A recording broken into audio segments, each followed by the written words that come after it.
Assalamualaikum warahmatullahi wabarakatuh.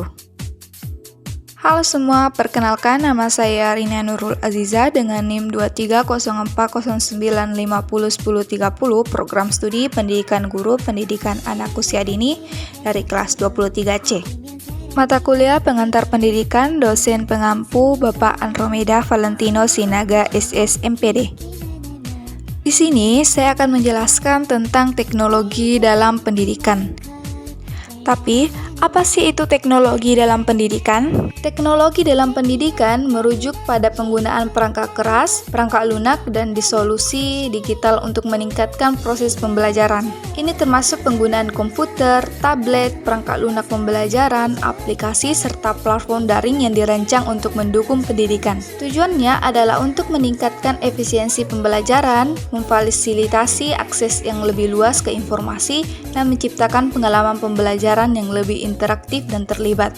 Teknologi dalam pendidikan juga mencakup konsep pembelajaran jarak jauh atau e-learning, di mana siswa dapat mengakses materi pembelajaran secara daring dari lokasi yang berbeda. Nah, di sini saya telah merangkum beberapa peran teknologi dalam proses belajar mengajar. Yang pertama itu, dalam akses ke informasi. Teknologi memungkinkan siswa dan guru untuk mengakses berbagai sumber informasi dengan cepat melalui internet. E-book, situs web, pendidikan, dan sumber belajar daring memberikan akses ke pengetahuan global. Yang kedua, pembelajaran jarak jauh. Teknologi mendukung pembelajaran jarak jauh, memungkinkan siswa mengakses pembelajaran tanpa harus berada di tempat fisik yang sama dengan guru. Video konferensi, platform daring, dan aplikasi khusus memfasilitasi interaksi antara siswa dan guru secara virtual. 3. Pembelajaran interaktif. Aplikasi edukasi, permainan pembelajaran, dan multimedia meningkatkan pengalaman belajar menjadi lebih interaktif dan menarik. Simulasi dan animasi membantu memvisualisasikan konsep-konsep yang kompleks. 4. Adaptasi kurikulum. Teknologi memungkinkan personalisasi pembelajaran, di mana kurikulum dapat disesuaikan dengan kebutuhan individual siswa. Sistem pembelajaran adaptif menggunakan kecerdasan buatan untuk menyesuaikan materi sesuai kemampuan dan kecepatan belajar masing-masing siswa. 5. Pendokumentasian dan evaluasi. Dengan penggunaan teknologi memudahkan proses dokumentasi dan evaluasi kerja siswa. Sistem manajemen pembelajaran secara elektronik membantu pengumpulan data dan pelacakan kemajuan. 6. Kolaborasi global. Melalui platform online, siswa dapat berkolaborasi dengan rekan dari berbagai belahan dunia.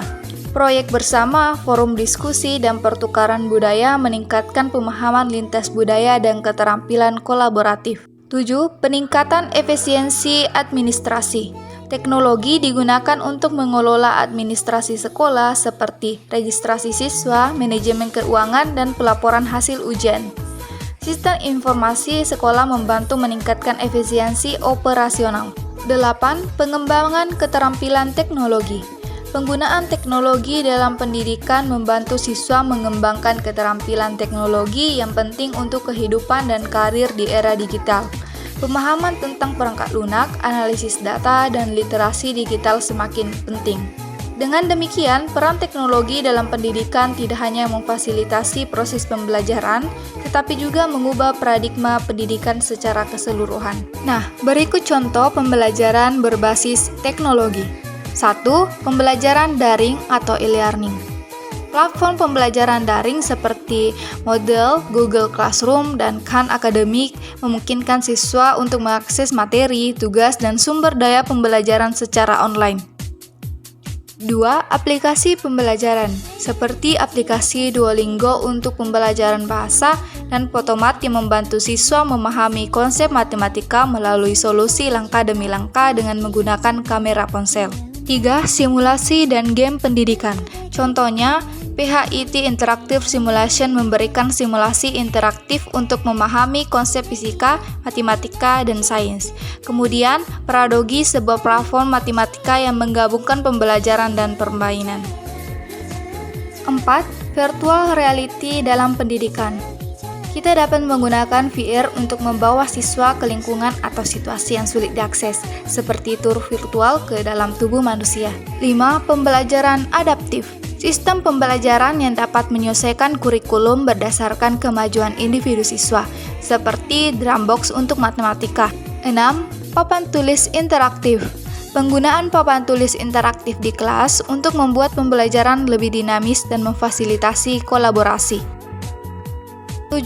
Podcast dan video pembelajaran. Penggunaan podcast edukatif atau video pembelajaran seperti TED untuk menyediakan informasi dengan cara yang menarik. Nah, video yang sedang kalian tonton saat ini juga termasuk video pembelajaran loh. 8. Pembelajaran coding. Platform seperti Code.org atau Scratch untuk mengajarkan pemrograman dan keterampilan teknologi kepada siswa. 9. Sistem manajemen pembelajaran atau LMS. LMS seperti Canvas atau Blackboard untuk mengelola materi pembelajaran, evaluasi, dan interaksi di lingkungan pembelajaran daring. Namun tentunya dalam semua hal yang saya jelaskan tadi terdapat juga beberapa tantangan yang harus dihadapi. Berikut tantangan terkini yang telah saya rangkum. Yang pertama, akses dan kesetaraan. Tidak semua siswa memiliki akses yang setara terhadap teknologi, dan hal ini menciptakan kesenjangan digital dan ketidaksetaraan dalam pembelajaran. 2. Keamanan data dan privasi.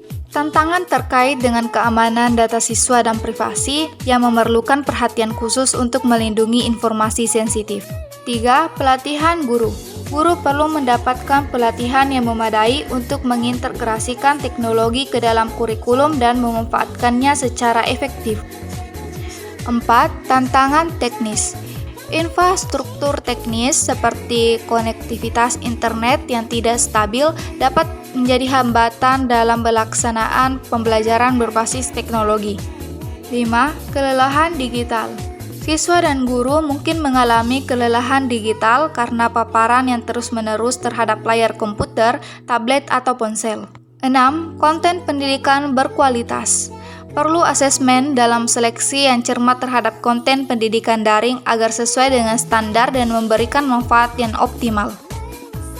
7. Tantangan kesehatan mental. Penggunaan teknologi secara berlebihan dapat berkontribusi pada masalah kesehatan mental seperti kecanduan layar dan isolasi sosial. 8. Evaluasi kinerja.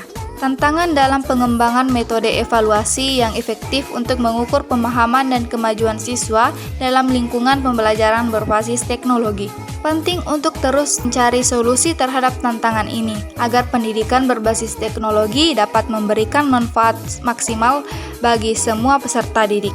Itulah tadi penjelasan tentang teknologi dalam pendidikan. Terima kasih telah menonton. Saya Rina Nurul Aziza pamit undur diri. Assalamualaikum warahmatullahi wabarakatuh.